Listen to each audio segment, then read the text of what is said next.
ঐক্যের ব্যাপারে মাসালাগত মতভেদ প্রতিবন্ধকতা নয়। সহিহ বুখারীর বর্ণনায় যেটা আসছে, 3টা শর্ত রাসূলুল্লাহ সাল্লাল্লাহু আলাইহি ওয়াসাল্লাম দিয়েছেন।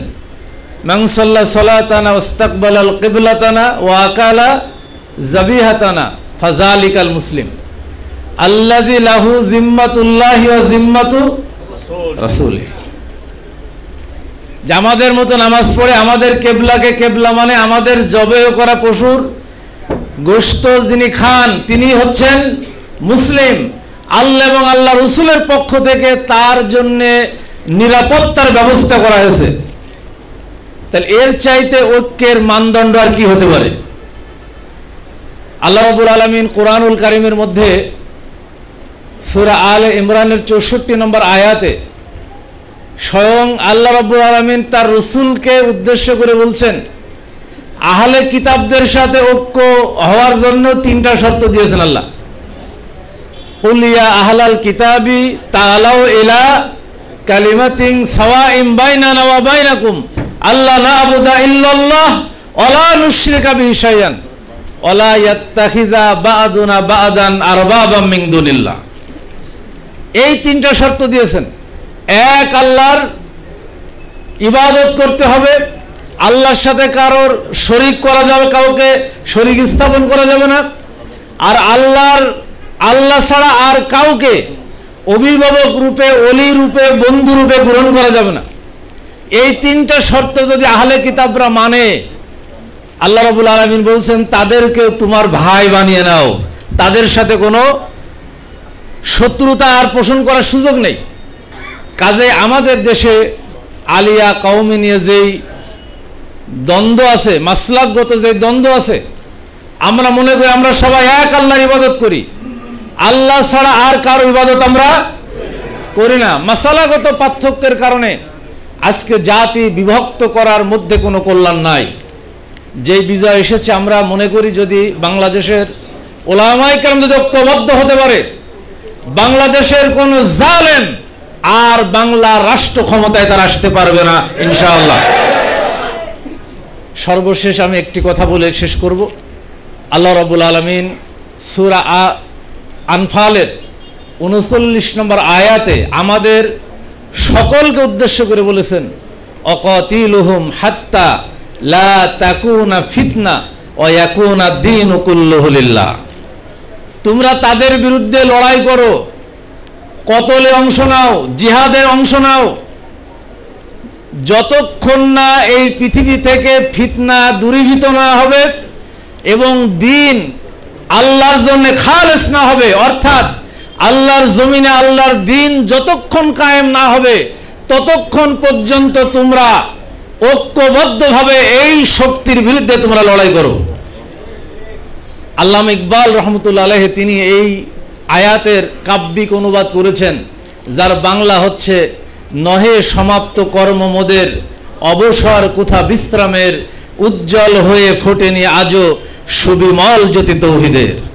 সেই তৌহিদের জ্যোতি যতদিন বাংলার জমিনে পরিপূর্ণরূপে প্রস্ফুটিত না হবে ততদিন পর্যন্ত আলেম সমাজের আনন্দে নিশ্চিন্তে ঘুমানোর কোনো সুযোগ আছে বলে আমি মনে করি না। আল্লাহ রাব্বুল আলামিন 5 জন নবীর কথা কোরআন উল্লেখ করেছেন, উলুল আজমি মিনার রাসূল। সূরা শুরার 13 নম্বর আয়াতে আল্লাহ তাআলা বলেছেন, শারা লাকুম মিনাদ-দীনি মা ওয়াসা বিহি নূহু ওয়াল্লাযী আওহাইনা ইলাইকা ওয়া মা ওয়াসাইনা বিহি ইব্রাহিম ওয়া মূসা ওয়া ঈসা আন আকিমুদ-দীন ওয়া লা তাতাফাররাকু ফিহি। 5 জন নবীর কথা উল্লেখ করে আল্লাহ তাআলা বললেন তাদের দায়িত্ব আমি দিয়েছি, আমার দ্বীনকে তোমরা কায়েম করে দাও, প্রতিষ্ঠিত করে দাও, কোরআনের দ্বীন ইসলামের সমাজ ব্যবস্থা কায়েম করে দাও। আর এই ইসলামের সমাজ দ্বীনকে কায়েম করার ক্ষেত্রে তোমাদের মধ্যে যাতে কোনো মতভেদ, মতপার্থক্য সৃষ্টি না হয়। কাজেই আমি মনে করি আমাদের সম্মানিত আমির যে কথা বলেছেন, আমাদের আমিরে জামাত যে কথা বলেছেন, আমাদের নয় আমরা সবাই ঐক্যবদ্ধভাবে যদি এই বাংলার জমিনে কাজ করতে পারি, ইনশাআল্লাহ বাতিল এই বাংলাদেশ থেকে বিতাড়িত হবে, ইসলাম বিরোধী শক্তি বাংলাদেশ থেকে পালিয়ে যাবে, এই বাংলাদেশ হবে একটা সোনার দেশ আল্লাহ নবী মুহাম্মদ রাসূলুল্লাহ সাল্লাল্লাহু আলাইহি সাল্লাম মদিনায় যেই শান্তির সমাজ কায়েম করেছিলেন, সেই শান্তির সমাজ ইনশাআল্লাহ বাংলার জমিনে কায়েম হবে।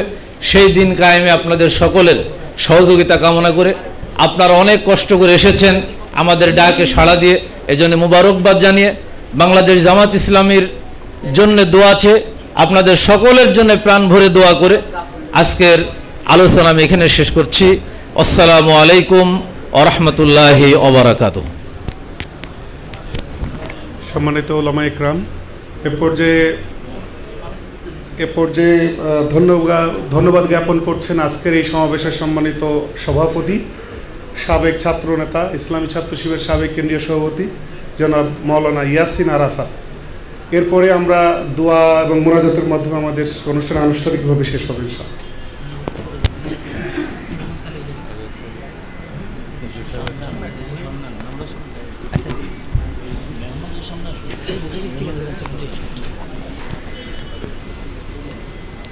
আলহামদুলিল্লাহ, জি, আমাদের সম্মানিত মেহমানবৃন্দ আরেকটা প্রোগ্রামে যাচ্ছেন, যেহেতু ওনাদের বক্তব্য শেষ হয়ে গেছে, আমরা ওনাদেরকে বিদায় জানাচ্ছি এবং কৃতজ্ঞতা জানাচ্ছি। ওনাদের মূল্যবান সময় আমাদেরকে দিয়েছেন।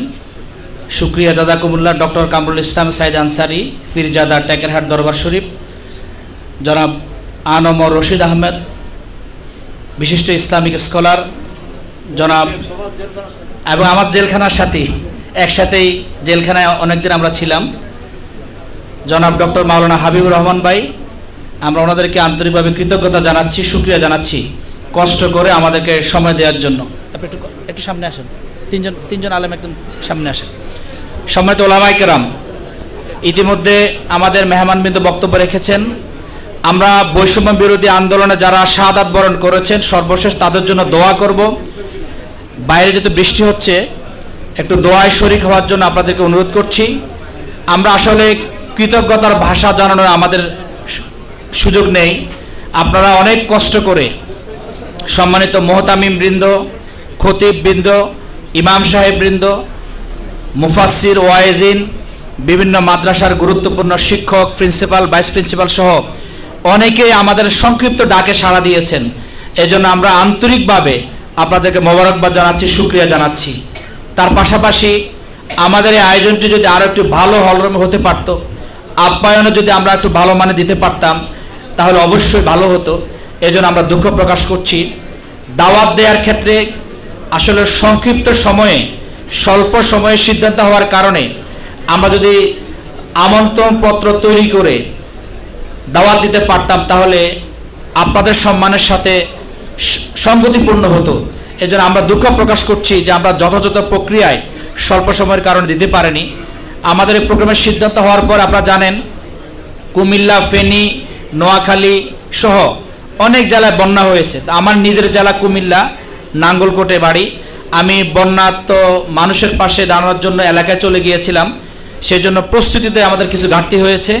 এজন্য সকল বিষয় আপনারা ক্ষমার সুন্দর দৃষ্টিতে দেখবেন। আপনাদের এই কষ্টের জন্য আমরা দুঃখ প্রকাশ করছি। আপনাদের কষ্ট করে এসেছেন, আমাদের মূল্যবান সময় দিয়েছেন এবং গুরুত্বপূর্ণ কিছু কথা আমাদেরকে পরামর্শ দিয়েছেন। এজন্য আমরা এই পরামর্শগুলোকে সাথে নিয়ে এবং আপনাদেরকে সাথে নিয়ে আগামীর একটি নতুন বাংলাদেশ গড়ে তুলব ইনশাআল্লাহ। সম্মানিত ওলামায়ে কেরামদের মধ্যে অনেকের নামও আমরা এখানে বলতে পারিনি এবং অনেকে আমরা বক্তব্য সুযোগ দিতে পারিনি। এজন্য আমরা দুঃখ প্রকাশ করছি। তো আপনারা সকলেই আমাদের জন্য সবসময় দোয়া করবেন। আমাদের নেতৃবৃন্দ আপনাদের আশেপাশে আছেন। আপনাদের যখন যে বিষয়ে পরামর্শ দেওয়ার প্রয়োজন মনে হয়, জাতির ক্রান্তি লগ্নে, জাতির এই সময়ে নতুন বাংলাদেশ গঠনে আপনার যদি কোনো গুরুত্বপূর্ণ পরামর্শ থাকে, হোক সেটা লিখিত আকারে, অথবা যদি আপনি ফোন দিয়ে কথা বলতে চান, অথবা যদি আমাদের কেন্দ্রীয় মহানগরী নেতৃবৃন্দের সাথে আপনি দেখা করতে চান, আলহামদুলিল্লাহ এখন অবারিত সুযোগ রয়েছে, সময় রয়েছে, সাক্ষাতের সুযোগ রয়েছে, ফোনে কথা বলার সুযোগ রয়েছে। এর পাশাপাশি আপনারা যদি লিখিত কোনো পরামর্শ দেন, সেগুলো অবশ্যই আমরা আমাদের কেন্দ্রীয় নেতৃবৃন্দ, আপনারা জানেন আমাদের কেন্দ্রীয় ওলামা বিভাগের তত্ত্বাবধান করে থাকেন জামাত ইসলামীর সম্মানিত সহকারী সেক্রেটারি জেনারেল জনাব মাওলানা রফিকুল ইসলাম খান ভাই। আমরা ওনাকে সেই মেসেজগুলো, সেই তথ্যগুলো, আপনাদের পরামর্শগুলো আমরা যথাযথ প্রক্রিয়ায় পৌঁছে দেব ইনশাআল্লাহ। আমাদের উপস্থিতি আমাদের যে প্রত্যাশা করেছিলাম আলহামদুলিল্লাহ তার চাইতে অনেক বেশি উপস্থিত হয়েছেন। আমরা চেষ্টা করছি, হয়তো কিছু প্যাকেটের ঘাটতি থাকতে পারে, সবাই প্যাকেট পাবেন, হাদিয়া পাবেন ইনশাল্লাহ। ব্যবস্থা হয়ে গেছে।